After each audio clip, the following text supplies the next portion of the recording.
师傅让徒弟敲石头，没想到徒弟竟敲出一尊如来佛像送给了师傅。可师傅看后却摇了摇头：“怎么，你还不满意？”“不是不满意，只是太大了一点，而且你让如来佛坐在山门旁边，不过分了点儿？”徒弟想了想，觉得确实有点道理，于是二话不说便将佛像给砸了，又花了1年时间雕刻出了一尊文殊菩萨像。不料师傅看后依旧不满意：“又太大了，再改小点。”师傅让他再好好改改。徒弟虽有怨气，但也只能听师傅的话。最后他又花了1年时间雕刻了一尊玉面金刚菩萨像。而此时看见菩萨的人，双击点亮红心，留下您的心愿，未来都能够心想事成，财源滚滚，一家平安发大财。师傅拿起那尊佛像，眼里那是藏不住的喜欢。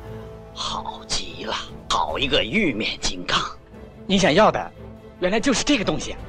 不错，你怎么不早说呢？让我花2、3年的时间去敲石头。徒弟对此很是不解，他原本以为跟随师傅能够学到天底下最厉害的武功，可没想到师傅平日里竟让他做些没用的事。原来徒弟的来头也不小，他乃是江湖人称天下第1剑的丁梦豪，凡是跟他比武的人，下场只有死路一条。这天丁梦豪又解决了几个前来跟他切磋之人，不料此时却冒出一个老道。老道直夸丁梦豪的剑法超群，不过虽然他的剑很快，但是要称天下第1剑还差了点火候。丁梦豪听后当即要跟老道比试一番，怎料老道却先要跟他打个赌：如果你要是败在我的烟杆之下，你就得跟我3年，在这3年之内，我要你干什么，你就得给我干什么。